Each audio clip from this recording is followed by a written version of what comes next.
परमात्मा का ऑपरेशन है। तो परमात्मा का जो प्रोसेस है, प्रोसीजर है, ऑपरेशन है, ये कंप्लीट होता है। इसमें कोई मीन मेख नहीं होती, कोई त्रुटि नहीं होती। वो जो कार्य करते हैं वो परिपूर्ण ही किया करते हैं। अब उन्होंने यू काम शुरू किया है, उन्हीं के आदेश से, उन्हीं के वचन से सब कार्य शुरू हुआ है और ये पूरे विश्व में होगा। बतेरे बहुत दिन हो गया हमने डले डोत्या ने, आज तक बताओ क्या साथ लेकर गया कोई प्राणी? किसी का इतिहास देख लो। कबीर साहब फिर हमें ज्ञान देते हैं, हमें ये ज्ञान हो जाएगा कि यहाँ कितना ही धन जोड़ लेते हो आप, संपत्ति बना लेते हो और एक सेकंड में मृत्यु हो जाती है। कोई काम है यो? सारा जीवन खो दिया और यहीं रख कर चले गए। और एक आधा लड़का ऐसा निकम्मा पैदा हो जाता है, उसके जोड़े जाड़े नाश कर देता है। पाप का भागी वो बना दो, सारी उम्र जोड़ता रहा और बर्बाद कर दिया बेटे ने। और मिलना वही है जो परमात्मा ने प्रारब्ध में लिखा है, किस्मत में जिसका है वही मिलेगा। जब तक वो परमेश्वर कबीर जी की शरण में नहीं आती, और परमात्मा कबीर जी की शरण में आने के बाद फिर तो कहने की आवश्यकता है को नहीं। आपके भाग्य में ना होगा तो देगा परमात्मा, जो आपके लिए अनिवार्य होगा। कोई बकवाद मांगोगे वो नहीं देगा, क्योंकि आप अंडर ट्रीटमेंट हैं। आप परमात्मा के दरबार में मोक्ष उद्देश्य लेकर आइए, उससे फिर सारा ही लाभ हो जाएगा। एक मोक्ष उद्देश्य लेकर आओगे तो आपको सर्व लाभ होंगे, या कोई अन्य ही उद्देश्य लेकर आओगे, कोई संकट निवारण के लिए, कोई पुत्र संतान प्राप्ति के लिए, कोई धन वृद्धि के लिए, वो डिमांड तो यहाँ करना चलो करते तो हैं, बालक हैं, बच्चे हो, कुछ दिनों में इस ज्ञान से आपको पता लग जाएगा। क्योंकि परमात्मा कहते हैं क्या मांगू, अपनी महिमा आप हमें समझाते हैं। क्या मांगू कुछ थिर ना रहाई, और देखत नैन चला जग जाई, 1 लख पूत 1.25 लख नाती, उस रावण के आज दीवान बाती। आवत संग ना कोई जात संगाती, और क्या भया दरबान दे हाथी। कहे कबीर अंत की बारी, जैसे हाथ झाड़ कर चले जुआरी। जैसे कोई संतान नहीं है, वो संतान मांगने आता है, और परमात्मा दयालु हैं, उनको मालूम है कि ये जब तक इसका ये कांटा नहीं निकलेगा ये भक्ति भी ना करे। क्योंकि हम ज्ञान को बाद में, समाधान को प्रथम चाहते हैं, तो वो भी दया यहाँ बख्श दी जाती है और उनको अच्छी आत्मा दी जाती है। अच्छी आत्मा देगा भगवान, ना किसी संतान ने के फूके। जैसे एक लड़के ने अपनी पत्नी को सता दिया, उसने आत्महत्या कर ली, सारा परिवार जेल में, चाट ले इसी संतान ने। ना होता अच्छा था वो तो ऐसा पुत्र। यहाँ आपको ऐसी कोई वस्तु नहीं देंगे जो आपके वजन में बाधक हो या आपके लिए कोई परेशानी पैदा कर सके। आप बच्चे हो, अब जैसे रोगी है, रोगी कोई बालक है या बड़ा है, वो कुछ भी वस्तु डिमांड करता खाने के लिए और उसके लिए हानिकारक है, डॉक्टर अलाउड नहीं करेगा, क्योंकि उसका जीवन ले सकती। तो इसी प्रकार आवश्यक वस्तुएं जो आपको चाहिएंगी, परमात्मा जानी जान है, अंतर्यामी है, आपकी सब सूक्ष्म से सूक्ष्म भी सोच को वो कैच करता है। चिट्टी पायल बाजा पैर, साहिब सुनता है सब ले। यदि चींटी यानी कीड़ी के पैर में पायल बना दी जा, घुंघरू बांध दे, पहले तो चिट्टी के घुंघरू क्या होंगे, पायल क्या होगी इसकी, और कहते यदि उसकी भी आवाज हो जावे, परमात्मा उसकी भी आवाज सुनता है। चिट्टी पायल बाजे पैर, परमेश्वर सुनता है सब लहर। तो वो अंतर्यामी है, आप जो उद्देश्य लेकर आए हो खूब जानता है, लेकिन आपको उसने क्या देना है उससे भी वो खूब परिचित है। तो यहाँ संत मते में और इस मोक्ष मार्ग में परमात्मा ने कुछ गाइडलाइन दी है, उनके निर्देश अनुसार हमने चलने से ही परमात्मा का विशेष लाभ मिलेगा। क्या बताते हैं कि जो राखे तो ही रहूं, मेरा क्या चारा, खाने जाद खरीद हूं गुलाम तुम्हारा। कि जैसे राज्य क्रमता राम की, रजा धरे जो शीस, दास गरीब दरस पर तिस बैठे जगदीश। कि उस परमात्मा की रजा में राजी रहे। जब तक आप इस शरण में नहीं आए थे तब तो काल की रजा थी और आपके कर्मों की रजा थी। उसमें राजी रहो या ना रहो वो तो आपको होना ही होना था। दुख भी मिलना था, प्रारब्ध का सुख भी मिलना था। अब यहां रजा भगवान कबीर साहब की चलेगी, आपके कर्मों की नहीं चलेगी। आपके कर्मों में आपत्ति है, संकट है, वो नहीं आने देंगे। फिर भगवान की आवश्यकता जन्य कर टूटेंगे और भक्ति भी करते रहे। फिर कौन पूछे भगवान को, क्या आवश्यकता परमात्मा की। तो पुण्यात्मा, तो अब आप उस परमेश्वर की शरण में आगे हो और आपका उद्देश्य होना चाहिए जन्म और मृत्यु के रोग का उपचार हो। यदि ये नहीं हुआ तो उसके बारे में बताते हैं, चाहे आप यहाँ रोग आपका जन्म मरण का कटे नहीं और भक्ति भी कर ली, आपकी भक्ति का धन तो खूब हो जाएगा आपके पास। और यदि आप कोई मर्यादा भंग करते रहे, यहीं की आस्था रखते रहे वस्तुओं में और मृत्यु होगी, तो मोक्ष वाला काम आपका अधूरा रह गया। जिस उद्देश्य से आपने यहाँ प्रवेश पाया था, यहाँ आपको अन्य संसारिक सुख तो फ्री में मिलेंगे, उनके मांगने की जरूरत नहीं आप। अब ठीक है, बालक हो अभी आप, जैसे बच्चे हैं, सर्दी आ जाती है, कहो या ना कहो माता पिता को पहले चिंता होती है किसके जूते लेने हैं, किसकी जुराब मंगानी है, किसके कपड़े मोटे सर्दी के लाने हैं, किसकी जर्सी लेनी है। वो कहो अच्छा है, ना कहो तो भी वो लावेंगे। इसी प्रकार परमात्मा के आप बच्चे होगे, आप वचन के बच्चे होगे उस परमात्मा के नाद के। तो उस परमात्मा को आपका सारा ज्ञान है कि इबिन को किस चीज की आवश्यकता है। और कोई बच्चा बेमतलब की बकवाद मांगता है तो माता पिता उसको देते ही नहीं है जो उसकी हानि में हो। तो इसी प्रकार ये परमात्मा आपके साथ करेगा जब तक आप शरण में रहोगे। यहाँ आपको संसारिक सुख तो फ्री में मिलेंगे, रूंगे में। रूंगा क्या होता है, जैसे हम छोटे छोटे थे तब हमारे गांव में, पहले हम सन 1951 में दास का जन्म हुआ, तो सन 60 के आसपास हम 8-7 साल के समझन जोगे हुए।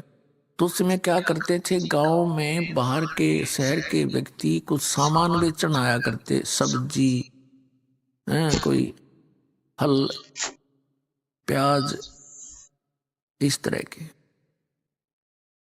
तो वहां गांव के जो हमारी दादी ताई, वो क्या करती थी, जैसे उसने सब्जी ले ली, टिंडे ले लिए, और क्या करते थे वो व्यापारी बेचने वाला, एक तखड़ी के तराजू में एक तरफ तो वो अनाज डालती थी, पैसे होते नहीं थे, गेहूं चने या बाजरा। तो जैसे एक बेले में कटोरे में वो लाए, गेहूं लाई दादी और उसने उसकी ताखड़ी में डाल दी और ने पूछा करती भाई कैसे देगा, कि गेहूं के 2 बार गेहूं जो डाल दिया एक पालड़े में, उसके इक्विवेलेंट 2 बार टिंडे तोल के देगा। फिर न्यू क्या, वो तो ले लिया सौदा जो लेना था, उसके बदले में तो फाइनल हो गया। फिर न्यू क्या करती, भाई रूंगा और दे। न्यू क्या करती, रूंगा दे। रूंगा माने फरी। वो एक टिंडा ठाका और दे देता अगले ना, और दे भाई। वो एक और दे देता, छोटा सा, बुढ़िया राज्य हो जाती। तो वो रूंगा है फ्री ऑफ कॉस्ट, और सौदा तो हो लिया, जो होना था वो तो उसका था ही। तो जो वास्तविक हमारा यहाँ उद्देश्य है, वो तो आपके जन्म और मृत्यु के रोग का नाश करना है। हम सौदा तो वो देंगे आपको, और यहाँ के संसारिक सुख तो आपको रूंगे में देंगे, यानी फ्री ऑफ कॉस्ट, जिसका यहाँ कोई लिंक नहीं। क्योंकि यहाँ जो पूजा की जो विधि है वो ऐसी है परमात्मा की कि संसारिक सुख तो आपको होंगे ही होंगे, ये तो पक्का होंगे। लेकिन ज्ञान इसलिए साथ दिया जाता है कि कुछ दिनों में आपके पास इस माया का बहुत ज्यादा संग्रह होने लगेगा। परमात्मा के दरबार में कमी काहे की ना। तो क्या होगा कि परमात्मा फिर साथ साथ ज्ञान देते हैं कि यह माया तेरी दुश्मन भी है, इसका दुरुपयोग ना करना, सदुपयोग कर। अभी तो आप दर दर के भिखारी हो रहे हो, फिर देखना कुछ दिनों के बाद सच्ची लगन ते लगना, मर्यादा में आन उपासना नहीं करना। तो फिर ये संसारिक सुख तो यहाँ पहले मिलते हैं। जैसे किसान गेहूं बीजता है, उसका उद्देश्य गेहूं बीजना केवल भूस बनाना नहीं होता, उसका उद्देश्य अपना जीवन बचाना होता है कि मेरे परिवार को गेहूं मिले, कणक मिले, भूखे ना मरे। अब गेहूं के अंदर भूस तो पहले बनेगा, बाद में गेहूं बनते हैं। गेहूं बीजा जाता है तो उसका पौधा खड़ा होता है, बाद में जाकर बाली आती है, और उन बालियों में गेहूं होते हैं खाने वाले, और शेष सारा भूस होता है, वो पशुओं का चारा होता है। तो ये परमात्मा की भक्ति ऐसी है जो आपको दी जाती है। पहले तो भूस तो बनेगा, इसका हमारा उद्देश्य नहीं है आपको ये भूस बनाना या देना, हमारा उद्देश्य है मोक्ष। और इन मंत्रों बिना वो मोक्ष नहीं हो सकता, उस भूस के बिना गेहूं नहीं बन सकते। ये एक ऐसा लिंक है एक दूसरे का। जो स्टार्ट में आपको प्रथम मंत्र दिया जाता है, ये आपको ये संसारिक सुख ही देता है। और इसमें प्रथम मंत्र में जो फर्स्ट एंड लास्ट के जो मंत्र हैं, ये आपके मोक्ष के लिए आपकी भक्ति इसके साथ साथ बनती रहेगी जब तक सतनाम नहीं मिलेगा। तो ये जो इन 5 प्रधानों के नाम आपको दिए जाते हैं, आपका कनेक्शन कट गया, भक्तिहीन हो गए, पुनर्जन्म के पुण्य रहे नहीं, तो नए सिरे तो चार्जिंग लानी पड़ी या तो धीरे धीरे चार्जिंग बढ़ती चली जाएगी, आपकी बैटरी फुल हो जाएगी। कुछ भी काम करिए फिर तो कुछ ही दिनों में आपके बहुत काम सरेंगे, बहुत लाभ होगा। और अन्य व्यक्ति आपको देखा करेंगे, न सोचा करेंगे इनका क्या हो गया, ये कहां से आओ इनके इतना पैसा। एक भक्त बता रहा था जी, हमारे पड़ोसी यूं कहे कि यूं वहां जाते हैं, इनके महाराज जी पैसे देते हैं इन्हें, और इसलिए इनका साइकिल का भी ब्योत नहीं था, और 2-2 गाड़ी चला। वो इस दृष्टिकोण से देखते हैं। तो वापस में बातें कर रहे थे, कहने लगे जी हम कहें तो वो ठीक है, माया तो यहीं से मिलती है हमारे को, लेकिन जिस तरह वो सोच रहे हैं वह सोच गलत है उनकी। हम उनसे कहते हैं, जो हमसे डायरेक्ट कह देता है तो उसको हम भी कहते हैं आप भी आ जाओ, आपको भी दे देंगे, महाराज जी तो खूब माया बांट रहे हैं। तो ये माया सतलोक से आ रही है आपके लिए, यहाँ की नहीं है, क्योंकि आपके भाई यहाँ तो सीमित इनका बजट है यहाँ का। अब जैसे पुण्यात्माओं एक बार हरियाणा प्रांत में फ्लड आ गई थी सन 1995 में, और इतनी फ्लड आ गई कि यहाँ का बजट उस समय मुश्किल से 700-800 करोड़ का था, और यहाँ आने होगी लगभग 2000 करोड़ की। वो अक्षति पूर्ति के लिए हरियाणा सरकार का बजट नहीं था जो उसने पूरी कर दे, तो सेंटर ने ऐड दी थी, और वो सबको वो सुविधा मिली। किसी का ट्यूबवेल खराब हो गया था, किसी का मकान गिर गया था, किसी का कुछ हो गया था, उनकी अक्षति पूर्ति हुई तो सेंटर ने की। तो इसी प्रकार इसी 21 ब्रह्मांड का यो ब्योत नहीं है जो आपको यहाँ विशेष सुविधा दे सके। ये सेंटर यानी सतलोक से आओगे आपके लिए ऐड।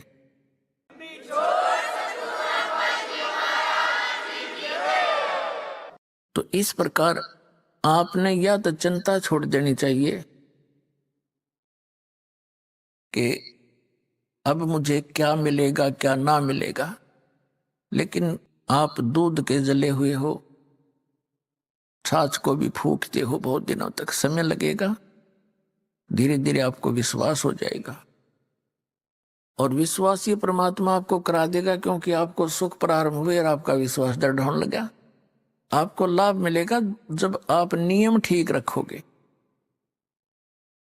यदि नियम ठीक नहीं रखोगे तो फिर बात नहीं बनेगी। जब लग हंसा हमरी आना और काल लगे नहीं तेरा बा।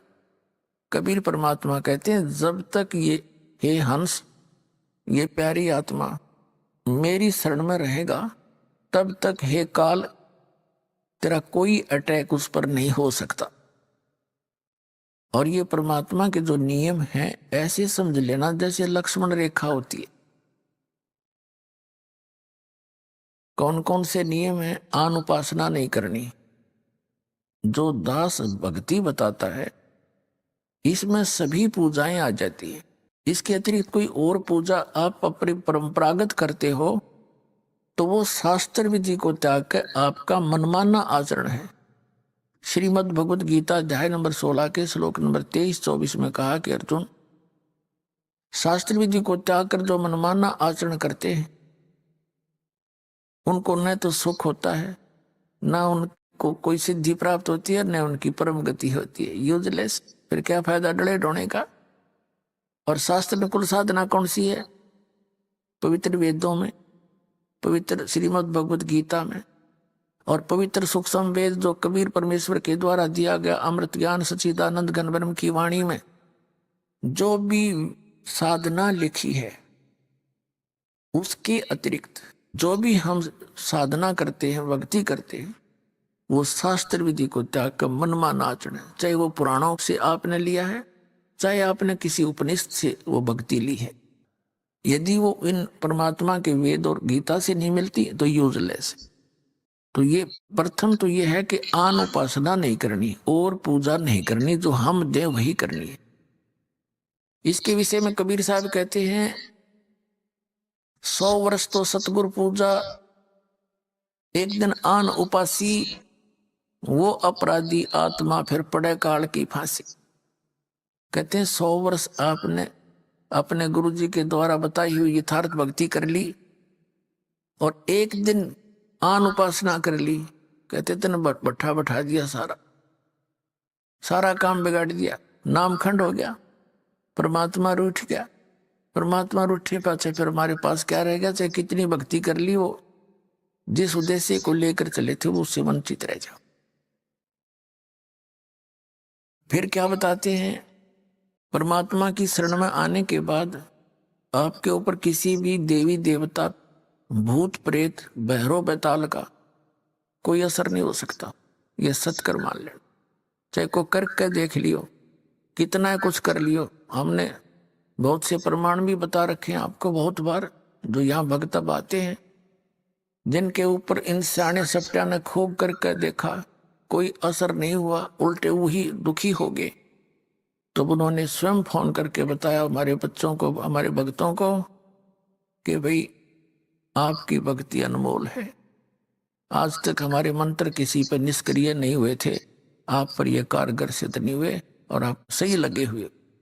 तो पुण्यात्माओं, ये कोई बालकों का बताया मार्ग नहीं है। खुद धनी ने आके यो ज्ञान दिया अपने बच्चों को जो दास के पास उपलब्ध है।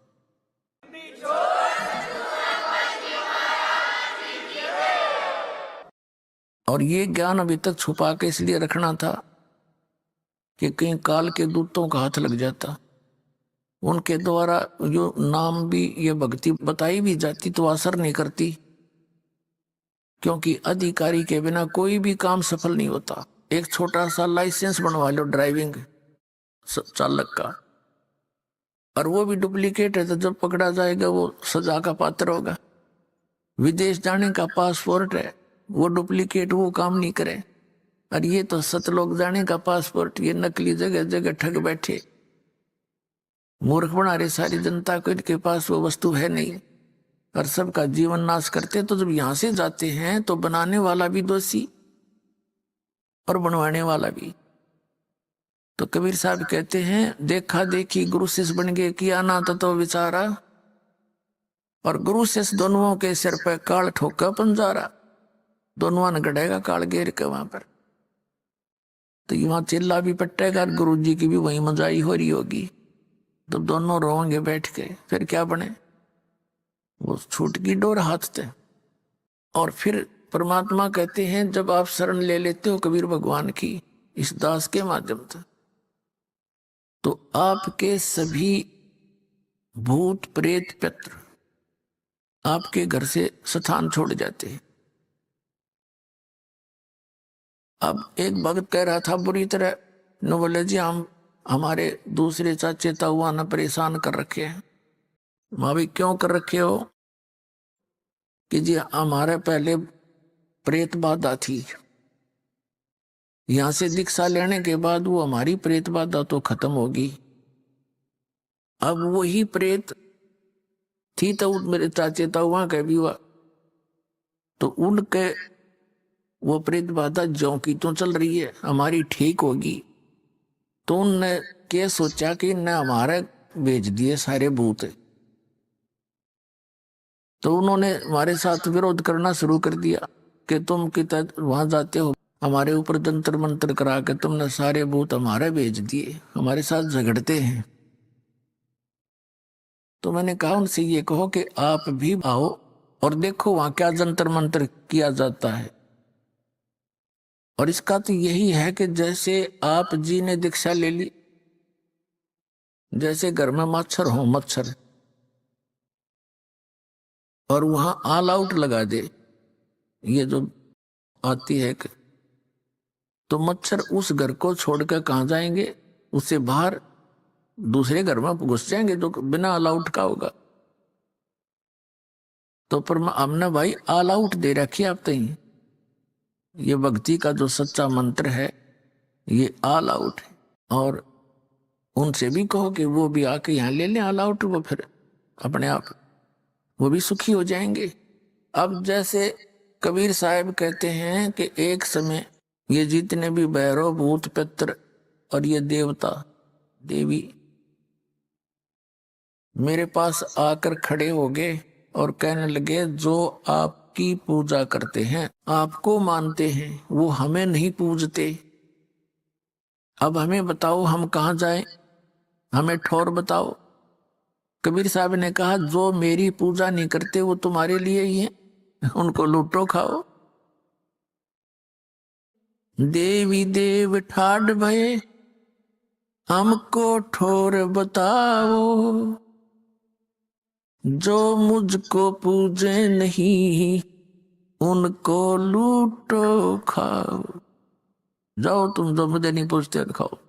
और फिर मर्यादा है, बीड़ी शराब मांस तंबाकू सेवन मदिरा सेवन मांस आहार और दुराचार भ्रष्टाचार चोरी डाके ठगी मिलावट, ये जुल्म नहीं करना। पुणात्माओं, जब भगवान प्रसन्न हो गया तो सब कुछ मिल गया, और परमात्मा रूठ गया तो सब छूट गया। तो सबसे पहले हमने ये डर कर रहना चाहिए कि भगवान रुष्ट ना हो। रूठो जग सारा, रूठो ना परमेश्वर हमारा, इन्हीं का है परम सहारा। हमने है भी इसी नहीं का, हमें ज्ञान नहीं, ज्ञान होने के बाद भी फिर हम जानबूझ के गलती करें तो ऐसा अनजान फिर भगवान नहीं की फिर भी मदद करेगा? नहीं, इतना ज्ञान दिया जाएगा कि इंसान गलती नहीं कर सकता भूल के भी, ना चोरी कर सकता, ना जारी कर सकता, ना रिश्वत ले सकता। जहर दिखाई देगा, किसके लिए लेंगे? तो ये जो मर्यादा आप रखोगे फिर परमात्मा की बरकत देखना। अभी हम अपने हिसाब से तो चल ही रहे थे, दूनी बिरान मट्टी करवा ली, अपनी जीव संज्ञा की सोच से तो हम चल ही रहे थे, कुछ भी लाभ नहीं हो रहा। अब इस दास के बताए अनुसार परमात्मा पर विश्वास करके देखो कुछ दिन, फिर देखियो आपको क्या क्या सुख होगा।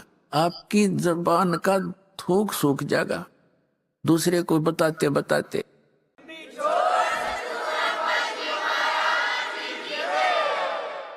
तो पुण्यात्माओं, ये दास कोई बालक नहीं, अनजान नहीं, कोई मांगने खाने वाला नहीं, या कोई रोजी रोटी का उद्देश्य लेकर इस मार्ग पर नहीं लगा। दास को 2 रोटी परमात्मा ने खूब दे रखी थी 2 समय की। जूनियर इंजीनियर इन इरिगेशन डिपार्टमेंट हरियाणा में दास नौकरी करता था, और भाग्य उदय हुआ परम संत स्वामी रामदेवानंद जी के चरणों की धूल मिली, एकदम जीवन बदल गया। जिस टारगेट को लेकर उद्देश्य लेकर जी रहे थे वो तो कति नकली दिखाई दिया। जो उद्देश्य था मूल इस मनुष्य जीवन का, उसको हमने पता ही नहीं था। उस परम संत के बताए ज्ञान से अंतःकरण में एक न्यारी रोशनी हुई, और फिर 17 फरवरी अमावस्या 1988 को दास को दीक्षा की भीख मिल गई। उस दिन के बाद अपनी नौकरी भी करता था, परमात्मा की भक्ति दिन रात करता था, क्योंकि यह भक्ति प्रारंभ से लेकर आज तक यही है और है ही नहीं। इसमें न अज्ञानियों ने गलत साधना करके हठ योग आदि व्रत रखने फलाना करना ये शुरू करा दिए, और इसको आम जन साधारण कर नहीं सकता। जबकि भक्ति यही है, नाम उठत नाम बैठत नाम सोत जाग बे, नाम खाते नाम पीते नाम से लाग, चलते फिरते बैठते उठते हैं उस मालिक का जाप करना है, नाम से मोक्ष होगा। क्योंकि अपने जो दैनिक कार्य के बाद हमारे पास घना समय है, और जब तक हम इस भक्ति मार्ग पर ज्ञान पर नहीं लगते तो हमने वो समय जो हमारा भक्ति में लगना था वो गलत जगह लगाते थे। या तो किधर गप्पे मारा करते बैठ के पार्क में, या किधर और मित्र रिश्तेदार के पास सहमत जा खड़े होते, या फिर गुटी लगाने लग जाते, या ताश खेलते थे, या राजनीति की बतलाया करते, या किसी की और निंदा चुगली कर लेते, या फिल्म देखने लग जाते आंख फाड़ के। तो वो जो समय हम बर्बाद किया करते थे, उसी समय को अपने पेट वाले समय से निकाल कर अपना निर्वाह वाले समय के अतिरिक्त बहुत समय हमारे पास, जैसे 8 घंटे ड्यूटी है तो 16 घंटे से 6 घंटे सो ले, 10 घंटे क्या फिर क्या काम है, रोटी भी खा ले नहा भी ले उसमत है, और फिर भी समय बच गया। घंटा 2 घंटा 3 घंटे मालिक का सारे दिन में भी समय मिल गया, नहीं समय बेड़ा पार हो जाएगा। तो यह दास सर्विस भी करता था और अपनी भक्ति करता था। जैसे ये फील्ड का काम होता था, वहां तक जाते थे बस में बैठ कर या जीप में या व्हीकल से, तो वहां तक दास केवल सिमरण करता जाता था, सिमरण करता आता था। 2-2 घंटे लग जाते आने जाने में। काम का काम, राम का नाम। ऐसे ही आप यहाँ से बैठते हो, कोई तो बेचारे 24-24 घंटे सफर करके पुण्यात्मा आते हैं मालिक के दरबार में, भगवान के बच्चे, कोई 2 घंटे कोई 4 घंटे। तो उस दौरान अपना ज्यादा से ज्यादा मंत्र में ध्यान रखें। वो तो समय आप पैक हो गए उस मत में, और सोच भी नहीं सकते, कुछ कर भी ना सकते। फिर भी ऐसे भी जैसे खेत में जाते हैं, ड्यूटी पर जाते हैं, तो कुछ ना कुछ मंत्र थोड़े बहुत जरूर करता रहे, याद रखें। इससे हम काम बन जाएगा। ये कोई ना सोचा भाई पूरी शांति हो लेगी फिर भक्ति करेंगे। शांति कब होगी? परमात्मा कहते हैं जो जन मेरी शरण है ताका हूं मैं दास, और गेल गेल लग गया फिर जब लग धरती आकाश। एक व्यक्ति था परमात्मा का पुनर्जन्म का कोई भक्त, अब वो किसान था। अब परमात्मा कहते हैं जो मेरी एक बार शरण में आ गया किसी भी युग में, परमात्मा कहते हैं उसने निकाल कर छोड़ दूंगा। उसके साथ साथ फिरता रहता हूं मैं जब लग धरती आकाश रहेगा उसको, पर वो मुझे पहचान नहीं पाता, उसका दुर्भाग्य है। तो उस किसान के पास परमात्मा एक साधु रूप में गए कबीर जी। किसान से कहा बैठ गए, क्योंकि पूर्व जन्म के जो पुण्यकर्मी प्राणी हैं उनका स्वभाव बहुत अच्छा होता है। साधु संत अतिथि का बहुत सत्कार करते हैं। बड़ा सत्कार किया, आओ महाराज बैठो महाराज, बच्चा तक आगे कपड़े धोए, खाना खिलाया। परमात्मा बोले भगत तेरा स्वभाव भी अच्छा, लेकिन सारा काम बिगड़ रहा है आपका भक्ति बिना, भक्ति करा करो। किसान कहने लगा महाराज जी इब बैठे हम नहीं भक्ति करने का, ये बस समय नहीं, छोटे छोटे बालक हैं, कमाना है, खेती करूंगा। थोड़े से बच्चे समझदार हो जाएं, ये अपना काम संभाल दे महाराज जी, फिर मैं भक्ति ये करूंगा, मैं और काम में को नहीं। परमात्मा चले गए। अब वो बच्चियां की शादी भी कर दी, बच्चों ने खेत का काम भी संभाल लिया, और उनका पोता पोती भी हो रहे। तो परमात्मा गए, अगुवाई किसान भक्त अब होगी तो ना फुर्सत, आ जाओ ईब कर ले, भक्ति ले ले नाम। कहने लगा बाबा जी महाराज जी देखो छोटे छोटे बच्चे हैं, लड़के खेतों में काम करते हैं, मैंने पोते रखने पड़ते हैं, अभी मेरा काम पूरा नहीं हुआ है, फिर देखूंगा बच्चे पोते थोड़े ठीक हो जाए।